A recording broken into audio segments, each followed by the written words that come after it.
menyaksikan serial Sandiwara Radio Putri Cadar Biru. Putri Cadar Biru.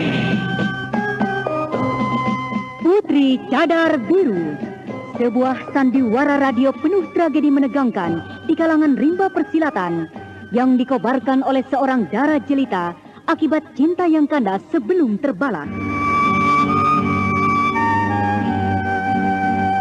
Putri Cadar Biru, sebuah kisah menawan dengan latar belakang liku-liku perjuangan putra-putra Mataram dalam rangka mengusir penjajah kompeni dari bumi Jayakarta.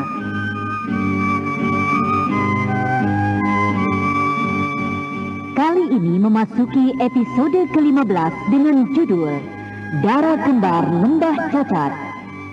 Naskah karya Suwarso Yuti Samsidar, teknik dan montase Igne Elfriede, musik oleh Franz Harius dengan sutradara Thomas Agil. Pada seri yang ke-10 ini menampilkan Endah sebagai buntung kanan, Endang sebagai buntung kiri, Ana Tambayon sebagai Nini Susur, Novi Mandagi sebagai Nini Eka, Andreas sebagai Ki Gede Imam Madi, Ape Burhan sebagai Pendeta Triwikrama, dan pembawa cerita Neni Sumardi. Selamat menikmati. Pada kisah yang lalu diceritakan, pertarungan antara Ki Gede Imam Madi yang dikejar-kejar oleh Pendeta Triwikrama dan dikeroyok oleh orang-orang Pringgading. Dapatkah Raja Pengemis itu meloloskan diri?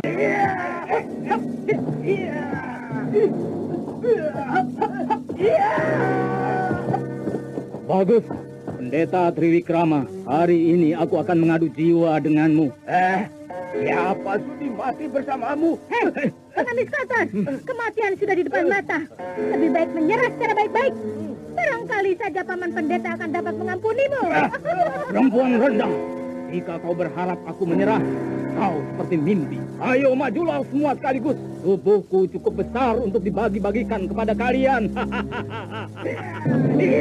Bukankah si Raja Pengemis itu tawanan kita? Kita berhak membawanya pulang ke Pringgading untuk diadili. Jangan bicara sembarangan. Di sini ada Paman Pendeta Triwikrama. Dia yang berhak menentukan kemana bangkai pengemis itu akan dilemparkan. Kalian mengapa tidak segera maju? Hei, Pendeta Triwikrama, kuperingatkan kau. Negeri ini adalah gudangnya orang-orang yang berkepandaian tinggi. Kalau kau punya nyali, berikan aku waktu untuk menjumpai mereka dan berkumpul untuk menghadapimu. Kau lucu. Kalau mau minta diampuni, bilang saja begitu, Raja Pengemis. Tidak usah berdalih macam-macam. Kau bocah kemarin sore tahu apa? Imam Madi. Ya. Apa benar kau bisa mengumpulkan para tokoh kaum gagah untuk menghadapi aku? Aku percaya perkataanmu, tetapi kapan kau akan bisa mengumpulkan mereka? Itu celaka.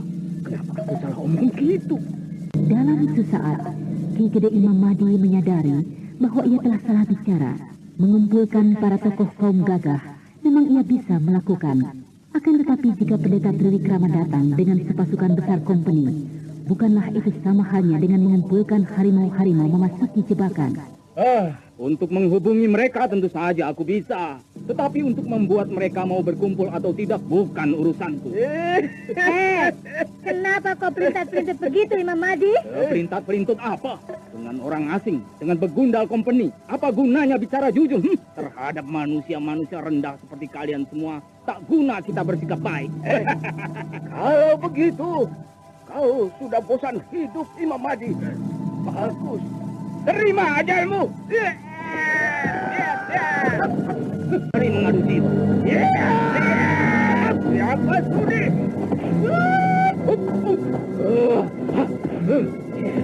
Pada saat pertarungan, kedua orang berkepandaian tinggi itu semakin sengit. Maka dari kejauhan, tampak berkelebat dua buah bayangan langsing yang mendatangi dengan cepat tanpa suara. Mereka adalah dua gadis cantik cacat kaki yang masing-masing menggendong sebatang pedang di punggungnya. Rupanya mereka telah gagal mencari Anompali kian kemari. Akhirnya mereka secara bergabung mencari ke arah lain, yang kemudian ternyata mereka menemukan tempat terjadinya pertarungan itu. Kakang Mbok Kanan, bukankah itu si Raja Pengemis? Siapa itu musuhnya? Pendeta Hitung Batas itu? Aku tidak tahu. Kelihatannya si Raja Pengemis itu tertekan habis-habisan. Bagaimana Kakang Mo? Apakah kita perlu menolongnya? Bagaimana baiknya? Si Raja Pengemis adalah kakak angkat pendekar Kucukan Sewu.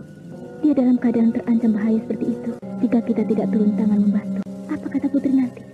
Jika mengetahui hal ini, betul. Kulihat ilmu mencengkeram pendeta asing itu sangat lihai. Tapi menurutku, tangan kirinya yang lebih berbahaya. Kakang Mo, meskipun pendeta asing itu bisa menghadapi pukulan guntur seketi, tetapi itu adalah tenaga keras melawan tenaga keras. Dengan serangan pedang yang mematikan, dia pasti bisa dibikin mundur. Kakang Mbok, mari kita mainkan jurus pedang pelangi menyusupi Mega. Kakang Mbok menyerang dari kanan, aku dari kiri. Sasaran kita, yang penting, pendeta itu berhenti menekan si Raja Pengemis. Ayo.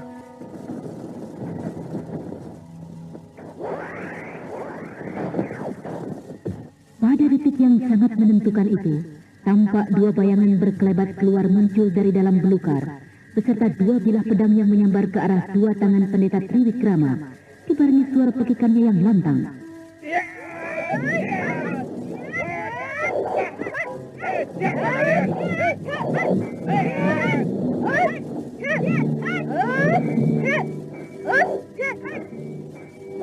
Terjangan jurus pedang pelangi menyusupi Mega yang dilancarkan oleh kedua darah lembah cacat itu ternyata membawa hasil yang gemilang.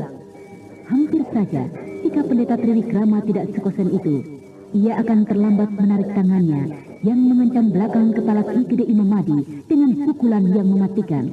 Paman Raja Pengemis, cepat pergilah. Pendeta buruk ini adalah bagianku dengan Kakang Mbok kanan.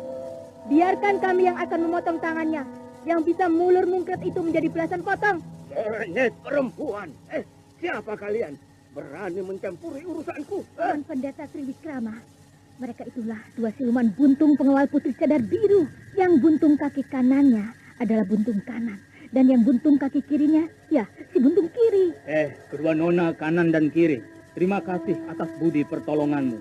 Tetapi sebaiknya kalian menjauh. Pendeta hidung betet itu terlalu tangguh. Majikan kalian sendiri tak berhasil memukul Guntur. Kakang Mbok kanan, apakah kau tidak melihat siapa yang bersembunyi di belakang punggung gurumi itu? Dia Eka. Setelah berani muncul, kalian takkan dapat membawa lari ekor kalian, tahu? Perempuan busuk. Paman Raja Pengemis, cepat pergilah. Biar ku bereskan pendeta bersama komplotannya ini. Tak boleh aku melakukan perbuatan yang tidak pantas. Sementara kedua nona itu menghadapi bahaya besar. Aku berlari mengacir mencari hidup. Sungguh bukan watak Imam Mahdi. Kedua nona yang baik, kalau kalian juga ingin main-main dengan pendeta itu, apa salahnya aku meramaikannya? Meskipun kosen, tetapi pendeta hidung betet itu bukan tidak dikalahkan. Nona, mari kita tempur bersama. Bagus. Kalian maju bersama sekaligus. Biar tidak makan waktu. Ayo. Paman Pendeta, kedua siluman buntung itu bagianku. Untuk kali ini, biarlah aku main-main dengan mereka. Ilmu pedangnya yang luar biasa yang tadi diperlihatkan itu sangat menarik. Aku ingin belajar kenal dengan ilmu pedang tanah negeri ini. Ya, sesukamu lah. Kapan lagi ilmu pedang Pringgading mampu mengimbangi ilmu pedang pusaran angin Dewi Ning Susur? Hah? Tak perlu banyak lagak. Nini, biarlah aku main-main sebentar dengan gadis-gadis besar mulut ini. Awas pukul. Tenang, Paman. Terdengar pekik dan desingan pedang kedua darah kembar itu bersautan dengan kesiur pukulan pendeta Triwikrama. Berulang kali darah kembar itu memekik kaget. Tetapi pendeta itu pun berulang kali berteriak kaget karena hampir terpapas pedang.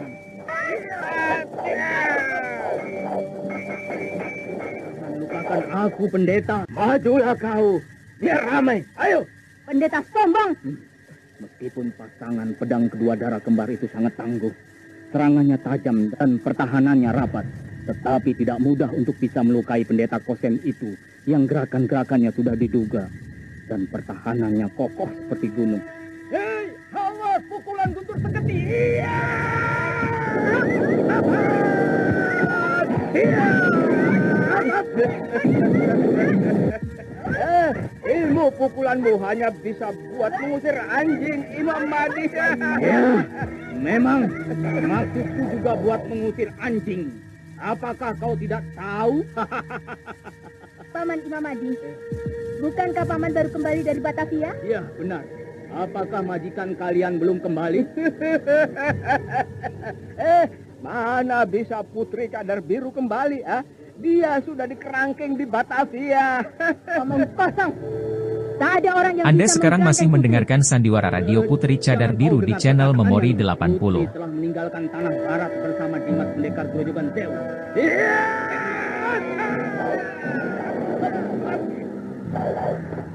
Tiba-tiba pendeta Triwikrama melompat mundur dari arena pertarungan.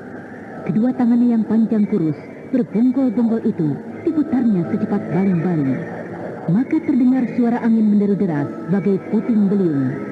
Daun-daun berkibaran dan debu mengepul ke udara. Nona, awas! Itu pukulan dari Sutra.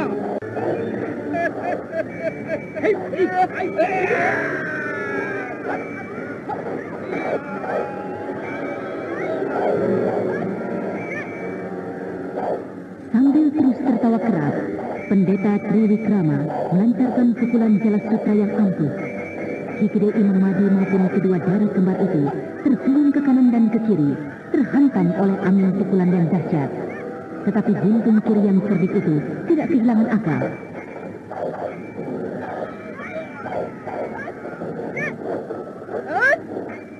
Kakang Mbok Kanan, sepasang kelinci makan rumput.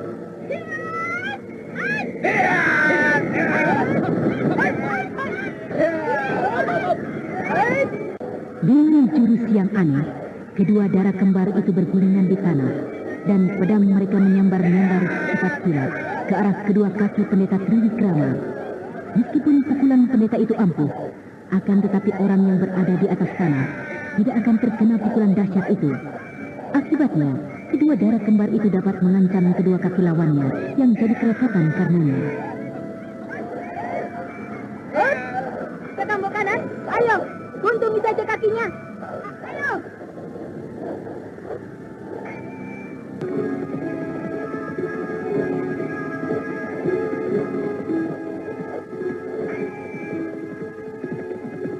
Dari kejauhan terdengar dedap belasan ekor kuda yang berlari mendatangi. Rombongan Marsose itu akan segera tiba. Kalian mau minggat kemana, ha? Kedua Nona, cepat pergi, cepat! Tidak, paman saja cepat menjauh. Kompeni itu sebangsa iblis juga. Sebaliknya, mereka sangat membenci pengemis. Jangan harap kalian akan bisa lolos. Nona kanan, nona kiri. Jangan hiraukan aku. Kalian pergilah. Bila bertemu majikan kalian, sampaikan salam dan terima kasih. Paman salah. Paman pergi cepat. Sebagai iblis, aku dan Kakang Mbok Kanan sebentar juga bisa menghilang. Untuk sesaat, Ki Gede Imam Mahdi tertegun. Ia mengkhawatirkan keselamatan kedua darah lembah cacat itu. Tetapi sesaat kemudian ia sadar bahwa yang menjadi buruan utama kompeni adalah dirinya sendiri. Sementara itu, darah kembar yang memiliki kepandaian tinggi dan mampu menghambat pendeta Triwikrama dengan ilmu pedangnya. Berarti kedua darah itu akan dapat meloloskan diri. Kedua Nona, baiklah. Sampai ketemu lagi. Tunggu. Mau minggat kemana kau, Raja Pengemis? Jangan ganggu dia.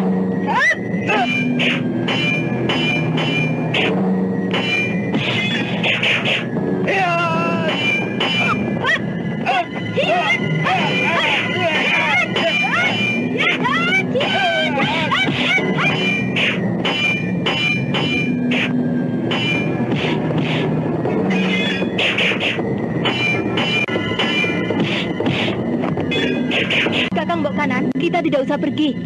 Kita pisahkan kaki pendeta itu dari badannya. Betul.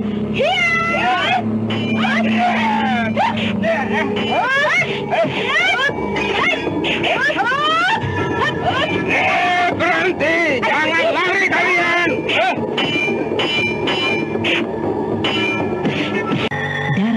itu memang sering sehati dan seperasaan. Ketika buntung kiri mengajak untuk menyerang kaki pendeta Triwikrama, buntung kanan juga tahu bahwa maksud adiknya hanyalah untuk menggertak agar pendeta itu mundur dan mereka dapat meloloskan diri dengan mudah.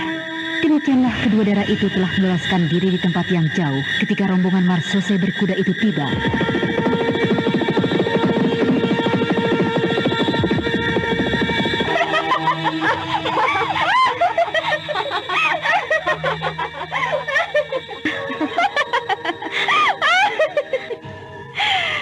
Kepandaian boleh tinggi, Kakang Bo, tetapi akalnya tumpul.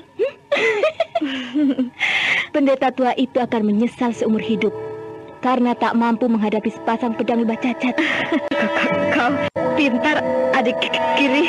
Kemana kita? Kemana? Ya, kemana ya? Penculik itu belum kita temukan, Kakang Bo. Ayo, kita dia. Dia telah menghina sepasang darah lembah cacat. Dia harus diberi pelajaran pahit.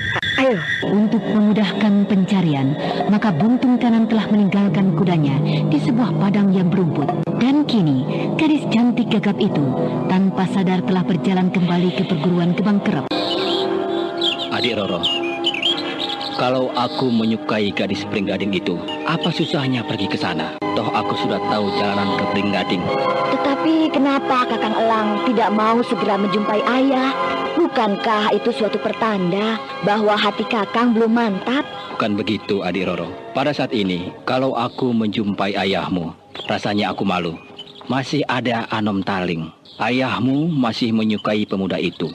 Bagaimana aku bisa melamar tunangan orang? Melamar tidak mau, tetapi membawa-bawa aku ke tempat seperti ini mau. Dasar lelaki tak punya pendirian. Siapa yang membawa-bawamu kemari?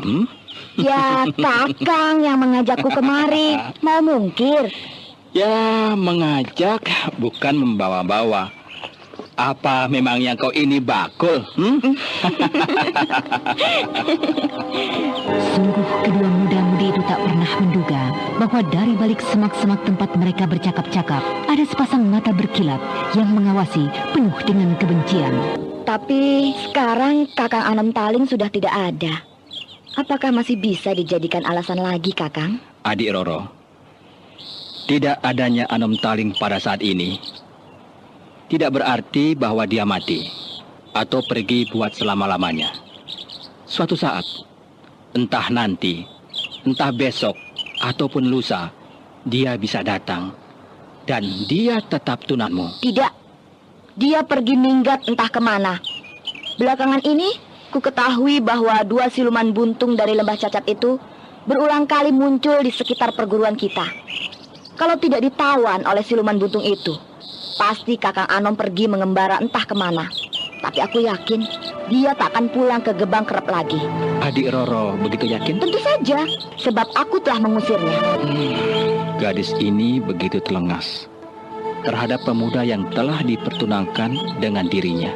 Ia sanggup mengusirnya. Bagaimanakah jika hal itu terjadi pada diriku? Sungguh jauh berbeda dengan Putri Cadar Biru yang begitu ayu, memikat, lembut, dan penuh kesetiaan terhadap Anusa Gelang yang pernah menganiayanya, terhadap pria yang begitu menyanyiakan dirinya. Ia begitu teguh, begitu setia. Memang jauh berbeda antara gadis Gebang Kerep ini dengan Ratu Istana Lembah Cacat yang kecantikannya begitu sempurna. Hei, Kakang, kau melamun apa? Tidak.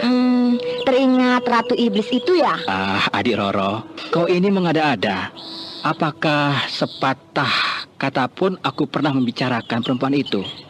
Sedangkan di sebelahku ada seorang gadis cantik yang apa? Yang membuat pemandangan di padang dan semak-semak ini kelihatan ayu dan membuat luka parahku jadi sembuh. Banyak sekali.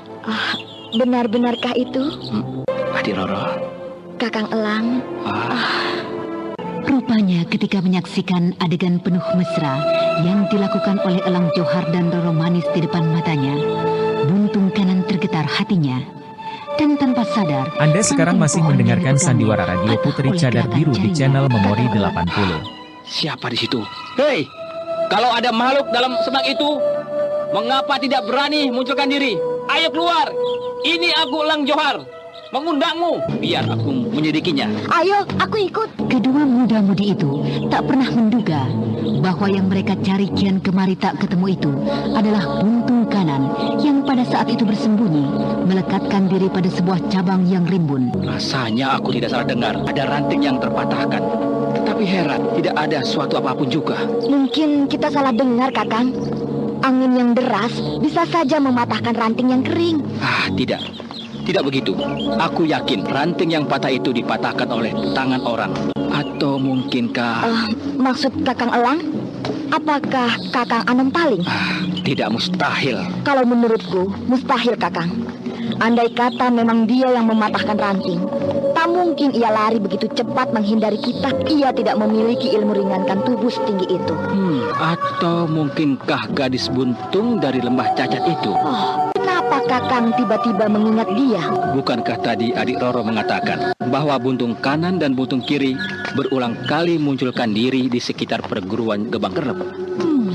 Tapi untuk apa siluman-siluman itu mengintai kita? Apa yang kau pikirkan, adik Roro? Kakang sendiri? Apa yang Kakang pikirkan? Sebenarnya aku sangat berharap... Berharap apa, adik Roro? Mengapa Kakang tertawa begitu? Aku tahu apa yang kau harapkan, adik Roro. Apa coba? Coba katakan, apa Kakang? Aku tahu, adik Roro sangat berharap Anom Taling kembali ke Gebang Kerep. Kau sungguh kejam, Kakang. Kau menggodaku terus.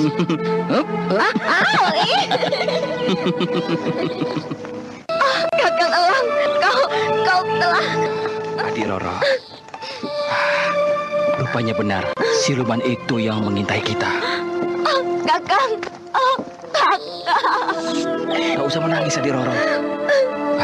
Sebentar, aku akan menjumpai ayahmu.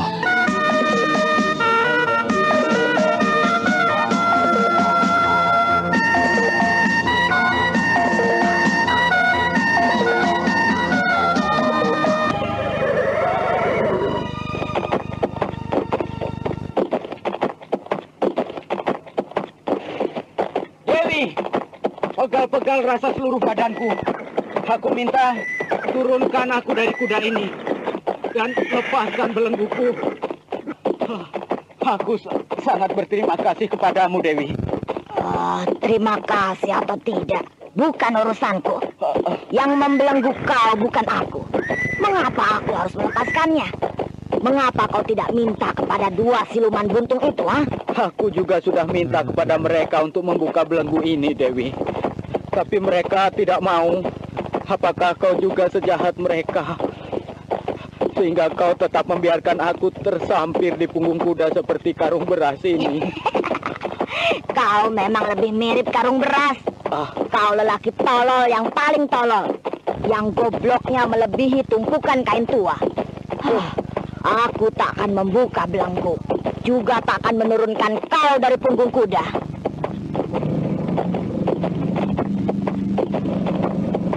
Setelah berhasil melarikan Anom Taling dari cengkraman dua darah kembar lembah cacat itu, Dewi Kunir melarikannya jauh-jauh dari kemungkinan pengejaran buntung kanan dan buntung kiri.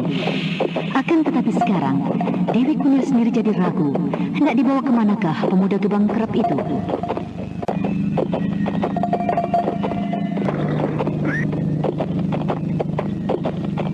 Dewi, aku tidak tahu kau sebenarnya hendak membawaku kemana. Mengapa akhir-akhir ini banyak wanita-wanita yang suka menyulitkan aku? Buntung kanan, buntung kiri, Nini Eka, Dewi Kunir, dan termasuk juga adik Roro. Kau tahu, kalau Roro manismu itu pun suka menyulitkan dan menyusahkan kau. Mengapa kau begitu bah menemaninya? Menemani? Ya. Dewi, kau salah. Adik Roro adalah tunanganku, dan aku akan segera menikah dengannya. Apa? Tunangan? Iya. Akan segera menikah? Iya. Kau mau menikah dengan siapa, pemuda tolol? Ketololanmu tidak beda jauh dengan dia. Dia siapa, Dewi? Bukan urusanmu. Lelaki memang semuanya tolol, goblok. Yang satu mau menikah dengan gadis yang menyembunyikan pemuda idamannya dalam kamarnya. Yang lain mengubur-ngubur Ratu Iblis yang gentayangan kemana saja. Oh, Mengubur-ubur Ratu Iblis? Mungkinkah perempuan itu jatuh cinta kepada pendekar Grojogan Sewu? Aku tahu sekarang mengapa dia begitu memusuhi Putri Cadar Biru. Tentang adik Roro. Benarkah dia menyembunyikan orang lelaki di kamarnya? Mengapa semua orang berkata begitu? hai, kau cengar-cengir apa, ha? Dewi, bicaralah terus terang. Tampaknya kau pun menyesali seseorang. Wanita secantik kau ini, apakah masih ada pria yang sanggup mengecewakanmu? Jangan ceriwis. Aku bicara soal adik Roromu itu. Aku mau tanya kau sungguh-sungguh. Apakah kau benar-benar tidak tahu bahwa gadis yang sudah dipertunangkan denganmu itu mencintai pemuda lain? Aku kira itu bukan urusanmu, Dewi. Bagus. Kau tetap saja tersampir di situ seperti karung beras. Oh, Dewi, aku mohon. Rasanya sudah pegal-pegal benar seluruh tulang-tulangku. Oh, Dewi, turunkan aku, Dewi. Biarlah belenggu ini tidak kau buka pun tidak mengapa, Dewi. Oh, boleh. Tapi kau janji dulu. Janji apa? Aku ini sesungguhnya untuk kepentinganmu. Tetapi kukira kau akan berat untuk melakukannya. Oh, belum tentu, Dewi. Katakan saja, Dewi, katakan. Baiklah. Kau harus tetap mengawini gadis gebang kerep itu. Dan mengusir lelaki yang datang mengganggu di tempat itu. Tanpa kau suruh pun, aku pasti akan melakukan hal itu, Dewi. Syukurlah kalau begitu. Ya, aku akan menurunkan kau dari punggung kuda. Kenapa aku dijatuhkan, Dewi? Siapa kesudianmu, ha? Aduh. Lalu kenapa kita tidak segera kembali ke Gebang Kerep, Dewi? Aku ingin segera melihat siapa manusia yang mengganggu adik Roro. Mengganggu adik Roro apa? Dia senang. Kau yang diganggu, tolol. Dewi, kau tahu siapa lelaki itu, Dewi? Nanti kau akan tahu sendiri. Tapi, apakah kau mampu mengusir dia? Oh, meskipun aku harus bertaruh nyawa, aku akan mengusir manusia bejat itu. Dewi, mari kita cepat kembali ke Gebang Kerep. Aku ingin... Nanti tunggu. Menunggu datang malam. Kau pikir kita bisa pergi ke sana dalam keadaan begini? Dewi, mengapa kau tidak membuka belenggu ini? Bagaimana aku bisa melawan orang itu dalam keadaan terbelenggu seperti ini? Tapi aku bukan anak kecil, Anom Taling. Jika kau kubebaskan sekarang, siapa yang menjamin bahwa kau akan menepati janjimu itu? Aku akan bersumpah untukmu, Dewi. Itu tidak perlu. Oh, Dewi. Aku punya rencana sendiri. Aku punya beberapa potong daging kering. Kau boleh membuka mulutmu dan kita perlu mengisi perut dulu.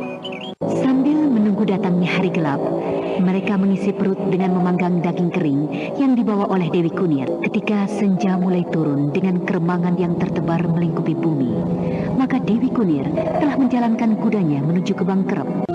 Sementara itu Roro Manis tak berhenti menangis ketika hampir memasuki batas desa Gebang Kerep. Ada rasa berdosa yang terus menghantuinya sehingga ia takut untuk menjumpai ayahnya. Kakang Elang, aku takut. Aku malu. Aku tidak mau kembali ke perguruan. Adik Roro, mengapa begitu? Aku akan datang menghadap ayahmu dan meminangmu. Apalagi yang kau takutkan? Tapi aku tidak. Kakang saja yang kembali ke sana. Aku tidak mau, Kakang. Jangan bodoh, Roro. Ayahmu tidak akan marah. Aku bertanggung jawab. Ayo, jangan membuang-buang waktu lagi. Mengapa kau menangis terus, sayang? Tidak, Kakang. Aku malu. Aku malu. Peristiwa hilangnya sebuah mahkota kesucian memang merupakan pukulan berat bagi seorang gadis. Ia bisa terguncang, ia bisa kehilangan keseimbangan diri. Demikianlah yang dialami oleh Roro Manis, gadis gebang kerep itu. Adik Roro, apakah kau menyesali aku? Bukan, Lalu? tidak. Tetapi aku malu. Aku tidak punya muka untuk menjumpai ayah. Apakah karena kau telah dipertunangkan dengan Anom Taling? Tetapi bukankah... Berhentilah menangis, Roro. Bukankah kau sendiri tidak menginginkan pemuda Roro itu? Apa yang kau tangisi lagi? Atau kau menyesali aku? Ya, baiklah. Aku tahu sekarang. Jadi kau mencatku sebagai pamogoran. Dan dalam hatimu kau memuji Anom Taling yang dungu itu. Baik. Kalau kau tetap tidak mau pulang, aku akan pergi sendiri menghadap orang tuamu. Jika ternyata orang tuamu tidak setuju dan mengusirku, ya, aku akan pergi. Jangan. Apakah kau akan meninggalkan aku? Jadi, apa maumu, Adik Roro? Begini salah, begitu salah. Kau lihat saja, hari sudah malam. Tak pantas kita berada di tempat seperti ini. Mau berkata apa lagi? Katakanlah. Tidak usah menangis terus, Adik Roro. Maukah kakak berjanji? Berjanji? Berjanji apa? Ayo katakan. Dalam keadaan bagaimanapun juga, kakak tidak akan meninggalkan aku. Tentu saja. Kalau aku berniat meninggalkanmu, saat ini pasti sudah kulakukan. Baiklah, aku percaya. Sudah bosan menangisnya? Kakak menggodaku. Tapi kalau kakak ingkar janji, aku akan membunuhmu, kakak. Membunuhku? Apakah kau mampu untuk itu? Sesudah membunuh kakak, aku akan membunuh diri. Sudah, jangan berkata bodoh. Siapa yang mau ingkar janji? Siapa yang mau mati? Ayo cepat kita pulang sebelum ayahmu mencarimu. Adik Roro, tunggu Adik Roro.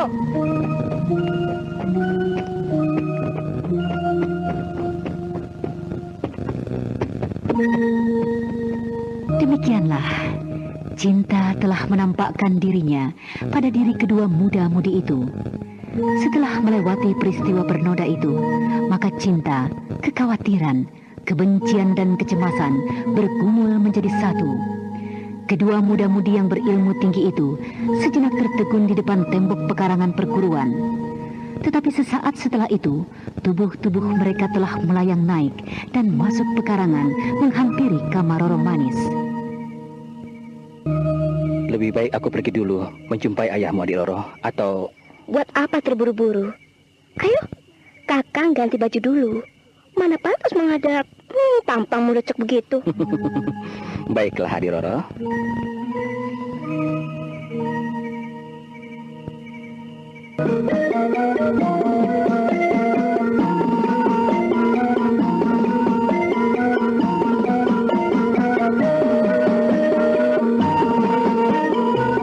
Apakah yang mengejutkan Roro Manis?